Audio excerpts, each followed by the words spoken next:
Hi, it's Mark from Top Local. We're here with Mark Huggan of Phantom Couriers in Vancouver, and we're talking couriering in this time of crazy. How you doing, Mark? I'm doing great. Having a good day. So, before crazy, you guys delivered just about anything everywhere, That's right. essentially. Yeah. But now, during crazy time, as we're in the midst of this pandemic worldwide, what's happening in the Vancouver area? What are you guys focusing on these days? Well, it's not like we focused on it, but we got a call.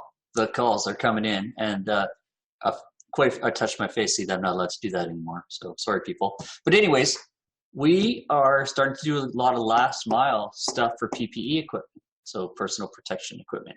And I was like, okay, so where's this stuff going? And I started to watch it all coming in. I saw the patterns, and I was like, that's new, and people probably weren't thinking about it.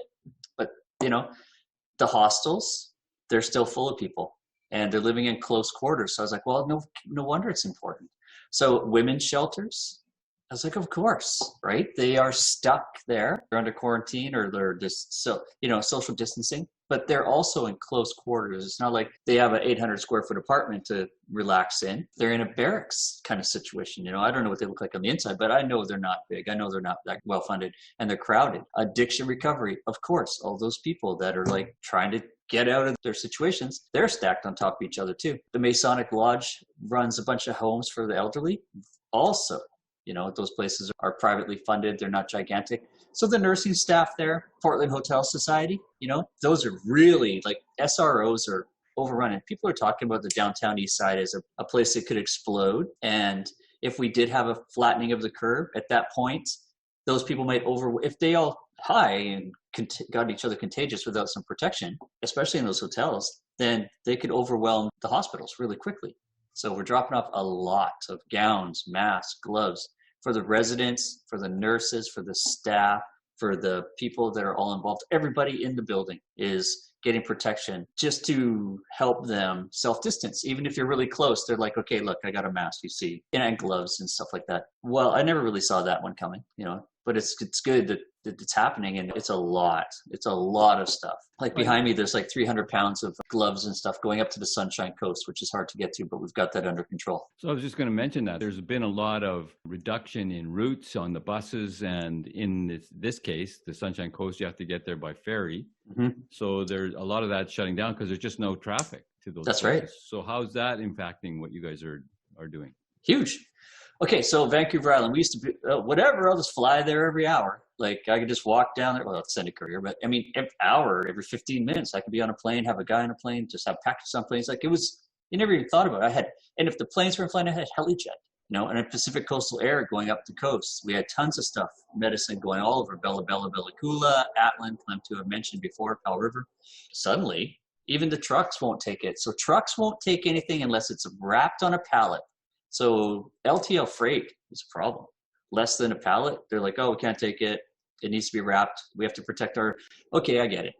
So, but that leaves a large, humongous amount of stuff not getting done. So we got Dave, who lives up on the Sunshine Coast. He works for us, and he is up there, and he's going to gather everything. The ferries are running once a day, like back and forth. There's the one and there's two, right? So we get everything here. We put it on the ferry. It goes over there. It gets unloaded by the freight master of the ferry, and Dave picks it up and gets her done, which is good because there's always a problem. Canada Post isn't even going there.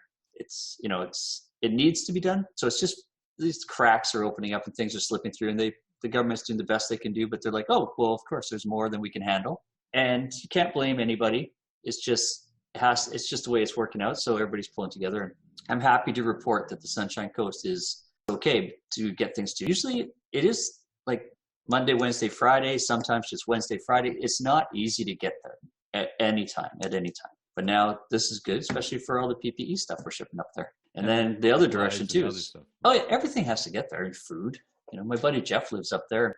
His life is absolutely not normal right now. And it's like, oh, that's a thing. So it's good to we can start getting part of that supply chain. It's breaking, so we're there to fix it. It's a good thing. I think Sunshine Coast needs stuff right away. Let's get it up there. So there you go. If you're looking for service in Vancouver right now during the time of crazy or even after the crazy, you can call Phantom Couriers 604-899-5447 to book your delivery. They're Yeah, delivering everywhere in the world still. The timing might not be as quick as you wanted, but they'll still get it done. Thanks a lot, Mark. crazy fast. Here you got it.